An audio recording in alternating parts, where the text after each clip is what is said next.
สวัสดีค่ะพ่อแม่พี่น้องสวัสดีFCทุกท่านเนาะค่ะกลับมาพบมาพอกับเจตาพารวยคือเก่าค่ะในทางช่อง YouTube คลิปนี้เจตาก็จะว่างแนวทางของลาวพัฒนาค่ะลาวพัฒนาจะเป็นของวันที่31เนาะค่ะส่งท้ายปีเก่าที่31เป็นวันพุธวันสุดท้ายของปีเนาะค่ะ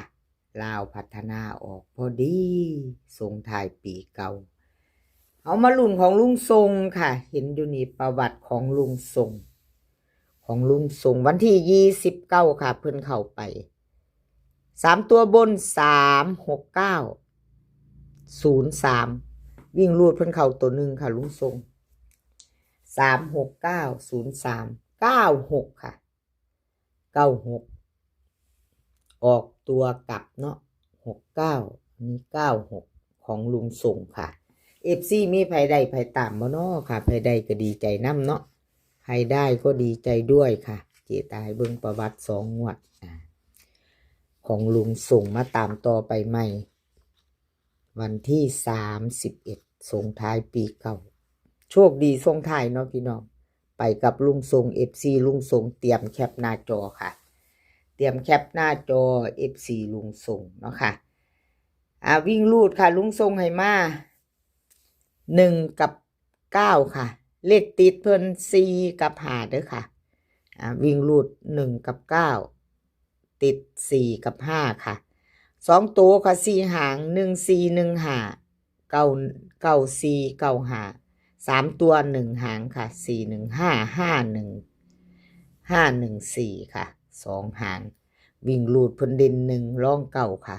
เลขติด4กับ5เด่นเท่ากันค่ะทั้ง2ตัวค่ะเน้น14กับ15ค่ะ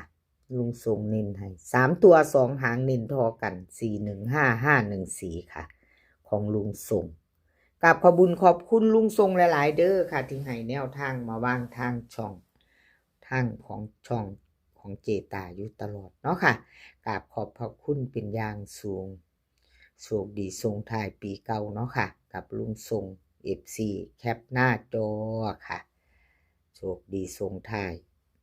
แนวทางลาวพัฒนาค่ะกับขอบุญขอบคุณทั้ง FC เพราะว่าจะเป็น FC เก่า FC ใหม่เนาะค่ะที่เข้ามา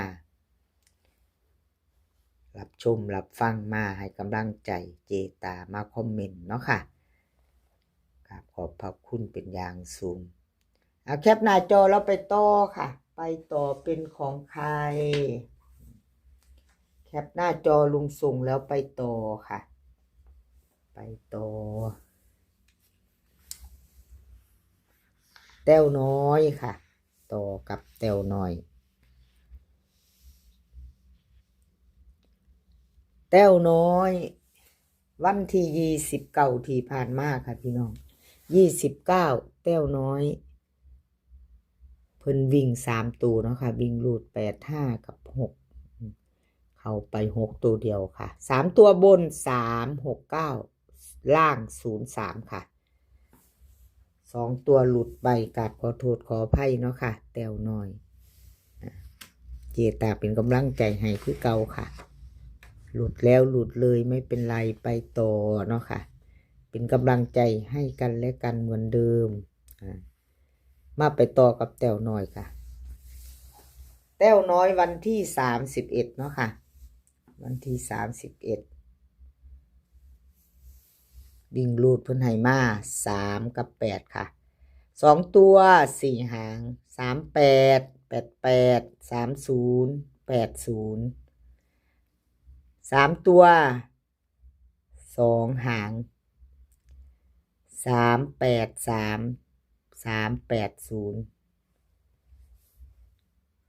2ตัวนี่เพิ่นเน้นให้เนาะค่ะ2หาง38กับ80เน้น2หาง3ตัวนี้เน้นทอกันค่ะแต้วน้อยเน้นทอกัน383 380ค่ะแต้วน้อยเน้นให้ FC แต้วน้อยค่ะแคปหน้าจอไปต่อวันที่31เนาะค่ะ2 ทุ่มครึ่งลาวพัฒนากับขอบบุญขอบคุณแต้วน้อยหลายๆเด้อค่ะที่ให้แนวทางมาวางทางช่องของเจตากับขอบพระคุณเป็นอย่างสูงค่ะสำหรับแนวทางเนาะค่ะแคปหน้าจอค่ะ FC ใครจะไปตัวกับแต้วน้อยเนาะFC ใหม่ค่ะเพิ่งเข้ามาเห็นยังบ่ทันกดติดตามเนาะค่ะถ้าชอบคลิปนี้มาเป็นครั้งแรกเข้ามาเห็นช่องเจตาพารวยแนวทางของลาวพัฒนาค่ะคลิปนี้มี3เซียนดังค่ะมีลุงทรงแต้วน้อยแล้วก็ซองสุวรรณค่ะคลิปนี้มีแค่3เซียนดังค่ะ FC ใหม่เข้ามาค่ะถ้าชอบก็กดติดตามค่ะกดติดตามไว้แล้วก็อย่าลืมกดกระดิ่งแจ้งเตือนเนาะค่ะกดกระดิ่งแจ้งเตือนไว้จะได้บ่พลาดคลิปใหม่ๆของเจตาพารวยเนาะค่ะคันชอบทางเดียวกันเนาะชอบก็จัดขัดก็ผ่านเนาะค่ะบ่มักก็ผ่านไปเนาะเลขทุกตัวมาวางเพื่อเป็นแนวทางโปรดใช้วิจารณญาณในการรับชมเป็นอย่างสูงค่ะรับชมรับฟังเป็นเพียงแนวทางเนาะค่ะแคปหน้าจอแต้วน้อยแคปหน้าจอเรียบร้อยแล้วไปต่อค่ะไปต่อซองสุวรรณค่ะซองสุวรรณวันที่29ที่ผ่านมาเนาะค่ะ29ที่ผ่านมาแนวทางของซองสุวรรณค่ะ369 3ตัวบน03ล่างค่ะจับคู่2ตัวไม่เข้าเบิ้ลค่ะไม่เดิน3ตัวไม่มากับขอโทษขออภัย FC แทนซองสุวรรณเนาะค่ะที่แนวทางเพิ่นบ่เข้าบ่เดินเนาะเพิ่นให้มาแล้วค่ะไปต่อไปใหม่วันที่31ส่งท้ายปีเก่าเนาะค่ะส่งท้ายปีเก่าด้วยลาวพัฒนา2 ทุ่มครึ่งค่ะกับซองสุวรรณแคปหน้าจอเนาะค่ะเตรียมแคปหน้าจอไปจะไปต่อกับเพิ่นส่งท้ายปีเก่าโชคดีส่งท้ายปีเก่าแล้วก็เตรียมต้อนรับปีใหม่กันเนาะค่ะ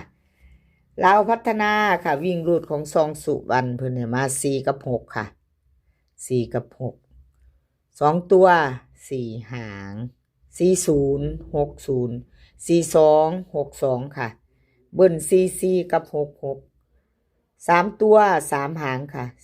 460 462 446วิ่งรูดค่ะ4กับ6เด่นเท่ากันเด่นเท่ากัน2ตัวค่ะ40กับ60เป็นเน้นให้2หางเนาะค่ะซองสุวรรณ2ตัวเน้น2หาง40กับ60ค่ะ3ตัวนี้เน้นหางเดียวค่ะเน้นหางเดียว460แคปหน้าจอค่ะใครจะไปต่อส่งท้ายปีเก่าต้อนรับปีใหม่กับซองสุวรรณเนาะค่ะเป็นวันพุธที่31เป็นวันสุดท้ายของปี68นะคะเป็นวันสุดท้ายของปี68เฮากลับไป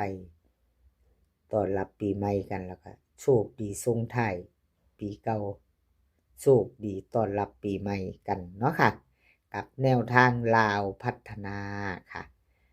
แคปหน้าจอค่ะ FC ซองสุวรรณลาวพัฒนา31กับขอบุญขอบคุณหลายๆเด้อค่ะซองสุวรรณที่ให้แนวทางมาวางทางช่องของเจตาเนาะค่ะ